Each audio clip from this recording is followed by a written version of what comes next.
এক নির্বাচন অর্থাৎ ওয়ান নেশন ওয়ান ইলেকশন নিয়ে যারা আজকে বলছে এক দেশে এক নির্বাচন হবে এবং একসাথে নির্বাচন করাবো, এই কথাটাই হাস্যকর। তার কারণ আমরা বারে বারে বলে এসেছি এবং এই যে কেন্দ্র সরকারের ধারাবাহিক বৈমাতৃসুলভ আচরণ, এটা আপনারা বিগত দিনগুলিতে দেখেছেন।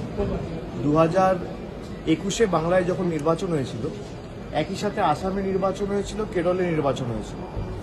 বাংলার নির্বাচন 8 দফায় হয়েছিল এবং কোভিডের দ্বিতীয় ঢেউয়ের সময় হয়েছিল। তো যারা একটা রাজ্যে 8 দফায় নির্বাচন করায়, তারা সারা দেশে 1 দফায় নির্বাচন করাবে। 1 মাস 1.5 মাস আগে ঝাড়খণ্ডে ইলেকশন হয়েছে।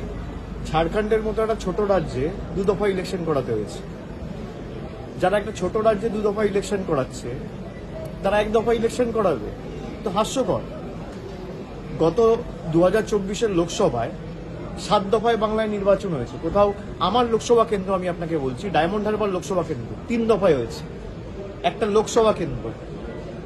আমার ডায়মন্ড হারবার ফলতা একদিনে ভোট হয়েছে, বিষ্ণুপুর সাতগাছি একদিনে ভোট হয়েছে, বজবজ মহেশতলা মিটিয়াপুরুজ একদিনে ভোট হয়েছে। একটা সংসদীয় কেন্দ্রকে যে 3 দফায় ভেঙে ভোট করায় যে সরকার এবং নির্বাচন কমিশন, তারা সারা দেশে 1 দফায় ভোট করাবে। মানুষকে বিভ্রান্ত করার প্রচেষ্টা। আর 1 দফা একদিন ওয়ান নেশন ওয়ান ইলেকশন কেন? মানুষ যদি 2 বছর অন্তর অন্তর নিজের ভোটাধিকার প্রয়োগ করতে পারে, তাহলে কেন্দ্র সরকার চাপে থাকবে।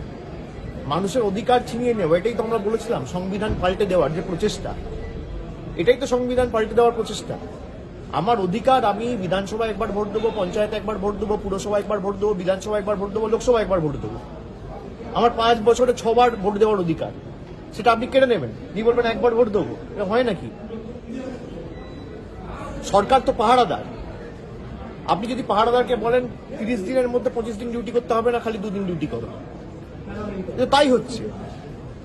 অ্যাকাউন্টেবিলিটি থাকবে না। মানুষ তো অ্যাকাউন্টেবিলিটি চায়। যে আমি ধরুন বাংলার ক্ষেত্রে 2021 থেকে 2026, 2021-এ মানুষ ভোট দিয়েছে, 2022-এ ভোট দিয়েছে পুরসভায়, 2023-এ ভোট দিয়েছে পঞ্চায়েতে, 24-এ লোকসভা হয়েছে, 24-25-এ আবার একাধিক বিধানসভা উপনির্বাচন হয়েছে, আবার 26-এ বিধানসভা নির্বাচন। মানুষ 5 বছরে 6 বার ভোট দেওয়ার অধিকার পাচ্ছে। সেখান থেকে কেন্দ্রের বিজেপি সরকার বলছে না, এই ক্ষমতা আমরা কেড়ে নেব। অর্ডিন্যান্স করে যেমন দিল্লি সরকারের ক্ষমতা কুক্ষিগত করেছে, ঠিক একইভাবে এই বিলের মাধ্যমে দেশের 140 কোটি মানুষের ক্ষমতা কুক্ষিগত করে নিজের হাতে রাখে। এরপর বলবে one nation one political party, one nation one leader. সংবিধান পাল্টানো। আমরা যতদিন আছি এগুলো হতে দেবো, ওরা হাজার চেষ্টা করুক।